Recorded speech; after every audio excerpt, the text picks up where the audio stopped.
Hello friends, welcome to Sivagiri channel. இன்றைய நாள் அனைவருக்கும் நல்லதொரு நாளாக அமையணும்னு நான் மனதார வேண்டிக்கிறேன். இன்றைக்கி வந்து சண்டே விலாக் தான் பார்க்க போகிறோம். காலையிலே பார்த்தீங்கன்னா எழுந்திரிச்சு வீடை எல்லாமே சுத்தம் பண்ணி விட்டாச்சு.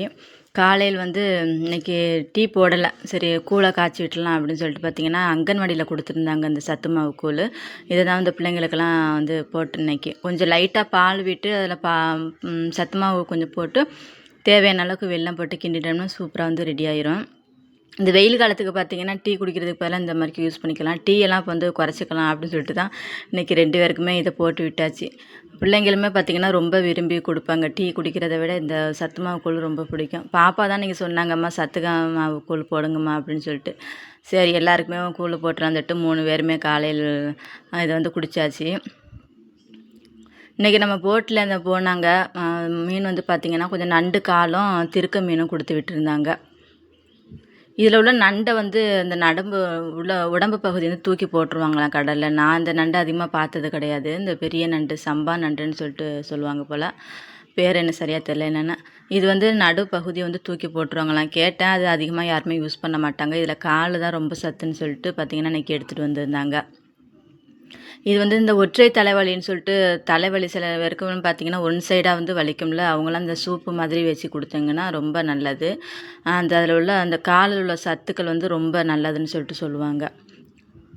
இந்த நண்டு கால் எப்போயாவது தான் கிடைக்கும், அதிகமாக கிடைக்காது. இன்றைக்கி வந்து எடுத்துகிட்டு வந்திருந்தாங்க. ஒரு சால்னா குருமா மாதிரி இன்றைக்கி வச்சிடலாம் அப்படின்னு சொல்லிட்டு தான் வந்து ரெடி பண்ணேன். காலையில் வந்து நண்டு எல்லாமே க்ளீன் பண்ணி விட்டுட்டேன்.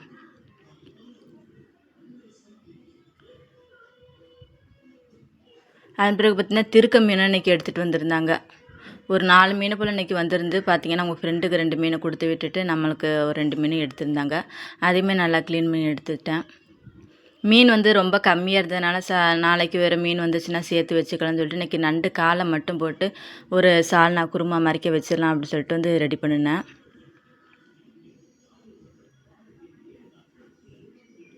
இது வந்து ரொம்ப நல்லாயிருக்கும். பார்த்திங்கன்னா நம்ம சிக்கன் மாதிரியே தான் இருக்கும் இந்த நண்டு சால்னா குருமா டேஸ்ட்டு. இதுக்கு வந்து பார்த்திங்கன்னா திருக்க மீனை கொஞ்சமாக லைட்டாக உப்பு போட்டு நல்லா உரசி வச்சுக்கிட்டேன். அது வந்து கொஞ்சம் வளவளன்னு இருக்கும், கழுவுறதுக்கு வந்து கொஞ்சம் கஷ்டமாக தான் இருக்கும். உப்பு போட்டு நல்லா பார்த்திங்கன்னா அந்த வளவளப்புலாம் போகிற மாதிரிக்கு நல்லா தேய்ச்சி தண்ணியில் அலசி விட்டுக்கிட்டேன். உண்மையை சொல்லணும்னா எனக்கு மீன்லாம் அவ்வளோக்கா க்ளீன் பண்ண தெரியாது. கல்யாணம் ஆன பிறகு தான் வந்து பார்த்திங்கன்னா மீன்லாம் க்ளீன் பண்ண ஆரம்பித்தேன். எங்கள் வீட்டில் சொல்லுவாங்க, பார்த்தியானா மீன் ஒரு குடும்பத்தில் பிறந்துட்டு மீன் அதிகமாக சாப்பிட மாட்ற அப்படின்னு சொல்லிட்டு. அது என்னமோ சின்ன வயசுலேருந்து மீன் விருப்பம் இல்லை. பிள்ளைங்களுக்கு வந்து ஃபீட் பண்ணுறதுனால வந்து மீன் சாப்பிட ஆரம்பித்தேன். அதன் பிறகு தான் பார்த்திங்கன்னா கொஞ்சம் கொஞ்சமாக மீன் வந்து எடுத்துக்க ஆரம்பித்தேன். அப்புறம் வந்து மீன் இல்லாமல் சாப்பிட இறங்க மாட்டுது இப்போலாம். பார்த்திங்கன்னா மீன் சாப்பாடு வந்து எனக்காவது இருந்தால் தான் சாப்பாட தோணுது. அப்புறம் பார்த்திங்கன்னா ஃபுல்லுமே இன்றைக்கி கொஞ்சம் க்ளீன் ஒர்க் இருந்துச்சு. அரிசி ட்ரம் எல்லாமே அழுக்காக இருந்தது. உப்புச்சாறு எல்லாமே கிட்டத்தட்ட பார்த்திங்கன்னா 1 மாதத்துக்கு மேலே ஆச்சு க்ளீன் பண்ணி. அது எல்லாத்தையுமே பார்த்திங்கன்னா இன்றைக்கி க்ளீன் பண்ணி விட்டுட்டேன். வெயிலில் வச்சது பார்த்திங்கன்னா ஒரு 10 நிமிஷம் கூட ஆகலை, நல்லா காஞ்சிருச்சு ட்ரம்மு. பார்த்திங்கன்னா தூக்கவே முடியல, அந்த அளவுக்கு வந்து நல்லா காஞ்சிருச்சு. அப்புறம் உப்புச்சாறு எல்லாமே உள்ளே எடுத்துகிட்டு வர ஆரம்பிச்சிட்டேன். மாதத்தில் ஒரு தடையாவது நம்ம வந்து இந்த மாதிரி உப்புச்சாறு எல்லாத்தையுமே க்ளீன் பண்ணி விட்டுக்கணும். அப்போ தான் பார்த்திங்கன்னா நமக்கு யூஸ் பண்ணுறதுக்கு கொஞ்சம் நல்லா இருக்குது. அப்படியே அழுக்கோடு நம்ம வச்சோம்னா க்ளீன் பண்ணுறதுக்குமே நமக்கு ரொம்ப கஷ்டமாயிரும். அதன் பிறகு பார்த்திங்கன்னா ஃபுல்லுமே நல்லா துடைச்சி விட்டுட்டு உப்புச்சாரை அதில் வந்து உப்பெல்லாம் கொட்ட ஆரம்பிச்சிட்டேன்.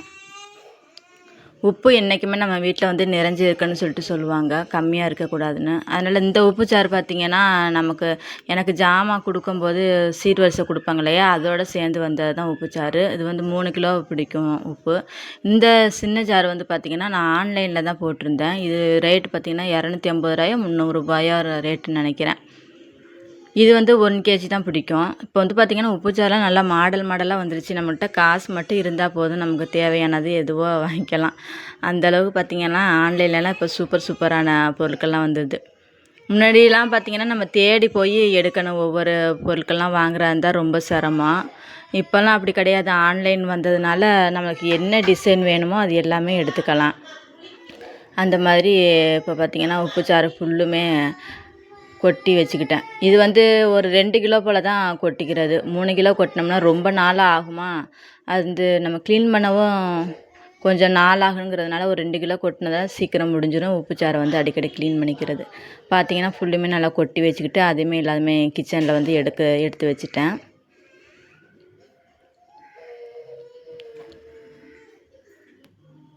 இந்த பீங்கான் பார்த்தீங்கன்னா சீக்கிரமாகவே அந்த எண்ணெய் பசைகள்லாம் வந்து போகாது. நம்ம மாதத்துல ஒரு நாளாவது கண்டிப்பாக வந்து இதெல்லாம் சுத்தம் பண்ணிடணும். இல்லைன்னா அது ரொம்ப சுத்தம் பண்ணுறது கஷ்டமாக இருக்கும். யார் யாருக்கெல்லாம் அந்த மாதிரி அடிக்கடி சுத்தம் பண்ணுற பழக்கம் இருக்குதுன்னு சொல்லிட்டு கமெண்டில் சொல்லுங்கள். அப்புறம் எண்ணெயுமே கொஞ்சம் கம்மியாக இருந்தது. எண்ணெய் பாட்டிலுமே க்ளீன் பண்ணி வச்சுட்டு தேவையான எண்ணெய் எல்லாமே ஊற்றி வச்சுட்டேன். இப்போ பார்த்தீங்கன்னா ஃபுல்லுமே உப்புச்சாறு எல்லாமே க்ளீன் பண்ணி வச்சுட்டு எண்ணெய் பாட்டிலையுமே நல்லா சுத்தம் பண்ணி வச்சுட்டேன். அப்புறம் வந்து இந்த மாதம் ஃப்ரீ அரிசி கொஞ்சம் கொடுத்துருந்தாங்க. பொங்கலுக்கு கொடுத்துட்டு கொஞ்சம் பேலன்ஸ் கொடுக்க வேண்டியது இருந்துச்சு போல். அது ஒரு 3 மூட்டை இருந்தது. இந்த மாதம் அரிசி வந்து வாங்கலை. சரி அது இருந்தால் வேஸ்ட்டாக தானே போகும், அதை வச்சு சமாளிச்சிடலாம் அப்படின்னு சொல்லிட்டு பார்த்தீங்கன்னா அந்த அரிசியுமே ட்ரம்மு ஃபுல்லுமே கொட்டி வச்சிட்டேன்.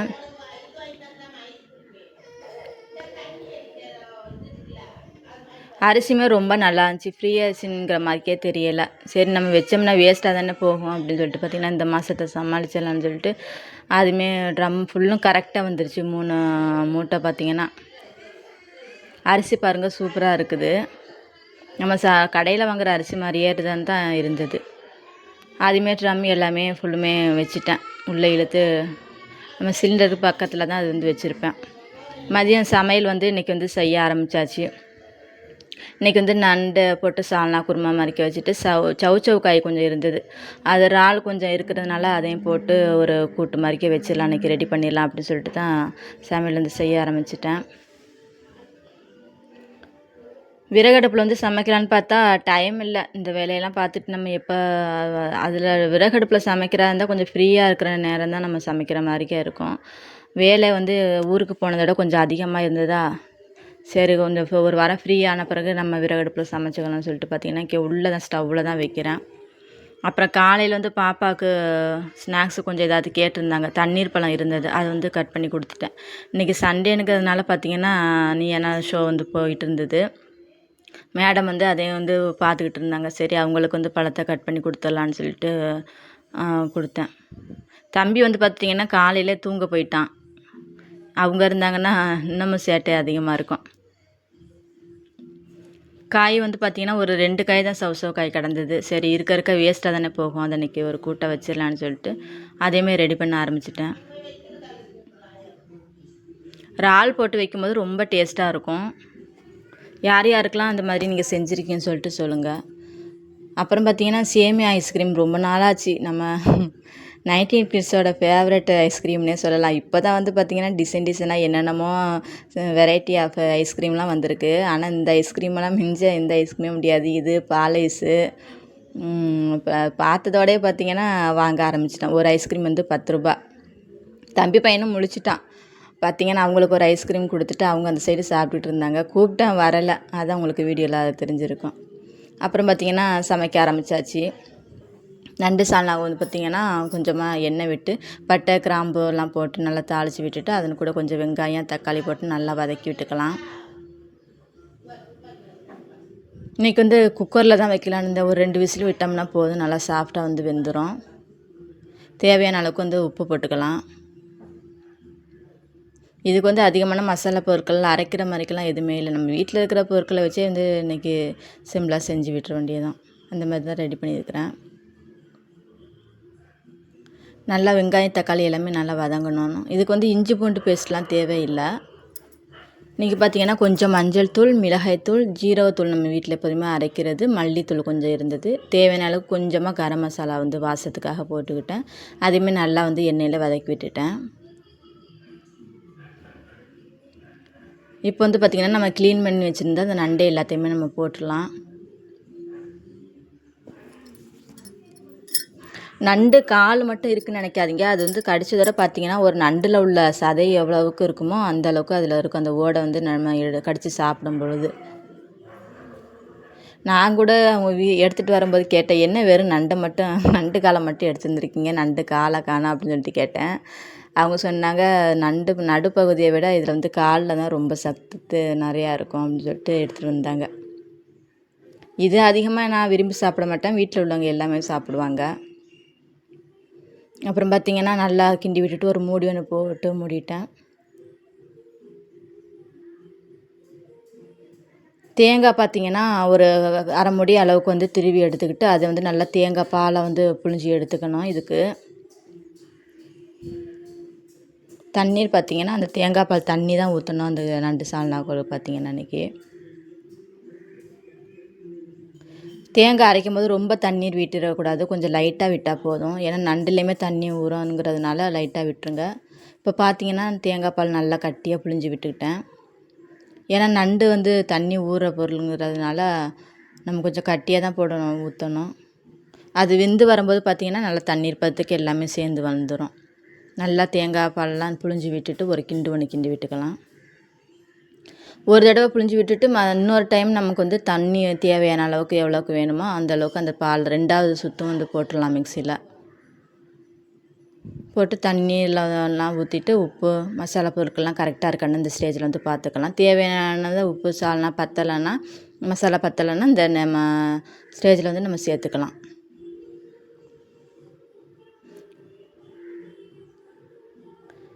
இப்போ பார்த்திங்கன்னா தேவையான அளவுக்குலாம் கரெக்டாக தேங்காய் பால் ஊற்றி தண்ணிலாம் ஊற்றி வச்சுருக்கேன். தேவையான அளவுக்கு கொஞ்சமாக கருவேப்பிலை அதுன்னு கூட தூவி விட்டுருக்கேன். லைட்டாக உப்பு பத்தாத மாதிரி தெரிஞ்சிச்சு. ஒரே ஒரு துண்டு பிஞ்சு மட்டும் போட்டுக்கிட்டேன். கல் உப்பு தான் போட்டேன் இன்றைக்கி, ரொம்ப டேஸ்ட்டாக இருக்கும். பார்த்திங்கன்னா ஒரு நல்லா கிண்டி விட்டுக்கலாம். இந்த ஸ்டேஜில் நம்ம தண்ணி கரெக்டாக இந்த இவ்வளோதுக்கு இருந்தால் போதும். இந்த நண்டு இதுக்கு ரொம்ப தண்ணியும் வைக்கக்கூடாது, கம்மியாகவும் வைக்கக்கூடாது. ஒரு 2 விசில் வந்து போட்டுட்டோம்னா சூப்பராக வந்து வெந்துடும். இந்த சைடு பார்த்திங்கன்னா அன்றைக்கி சவு காய் கூட்டு இறால் வந்து போட்டு வச்சிடலாம் அப்படின்னு சொல்லிட்டு பார்த்திங்கன்னா கொஞ்சம் எண்ணெய் விட்டு அதில் கடுகு வந்து விட்டுக்கிட்டேன்.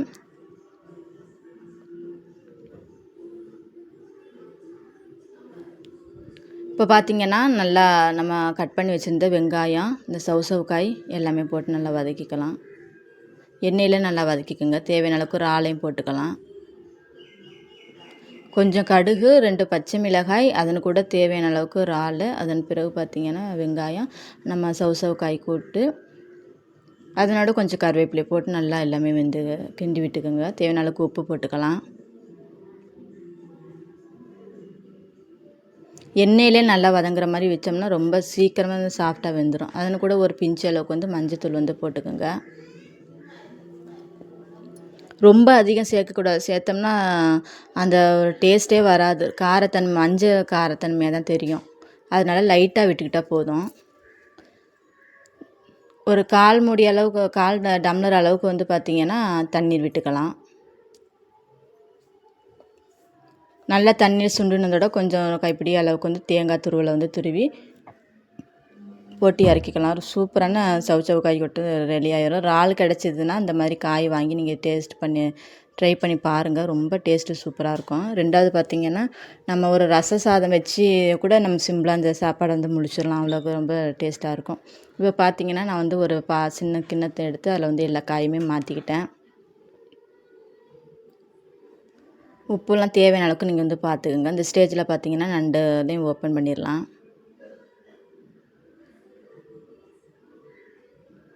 இப்போ பார்த்திங்கன்னா நண்டு சால்னாவும் ரெடி ஆயிடுச்சு. அந்த சாதத்தில் வந்து குழம்பு ஊற்றி சாப்பிடும்போது ரொம்ப டேஸ்ட்டாக இருந்தது. நண்டு கால் பார்த்திங்கன்னா நல்லா வந்துச்சு. சில பேருக்கு நண்டு கால் வந்து கடிக்கிறதுக்கு சிரமமாக இருக்கும். இந்த மாதிரி குக்கரில் ஒரு 2 விசில் வச்சு போட்டு நம்ம செய்யும்போது ரொம்ப சாஃப்டாக வந்துடும். சின்ன குழந்தைங்களுக்கு கூட நல்லா கடித்து சாப்பிட்லாம். அந்தளவுக்கு சாஃப்டாக வந்துருச்சு பார்த்திங்கன்னா. இன்றைக்கி மதியம் சாப்பாடு அவ்வளோதான் ஃப்ரெண்ட்ஸ். விலாக் வந்து பிடிச்சிருக்கான்னு சொல்லிட்டு சொல்லுங்கள். சிம்பிளான நண்டு சால்னா குழம்பு வச்சுட்டு அதனை கூட சவு காய் கூட்டும் வச்சுருக்கேன். எல்லாருமே மதியம் வந்து சாப்பிட ஆரம்பிச்சிட்டோம். வீடியோ பிடிச்சிருந்துச்சின்னா ஒரு லைக் கொடுங்க. உங்களுடைய கமெண்ட்ஸ் எதுவாக இருந்தாலும் சொல்லுங்கள். புதுசாக நம்ம சேனலை பார்க்குறவங்களா இருந்தீங்கன்னா மறக்காமல் சப்ஸ்கிரைப் பண்ணிவிட்டு நம்ம சேனலை வந்து பாருங்கள். என்னுடைய வீடியோ பார்க்கின்ற அனைத்து நல்ல உள்ளங்களுக்கும் என்னுடைய நன்றியை தெரிவித்துக் கொள்கின்றேன். நாளைக்கு வேறு ஒரு விலாகில் பார்க்கலாம். நன்றி, வணக்கம்.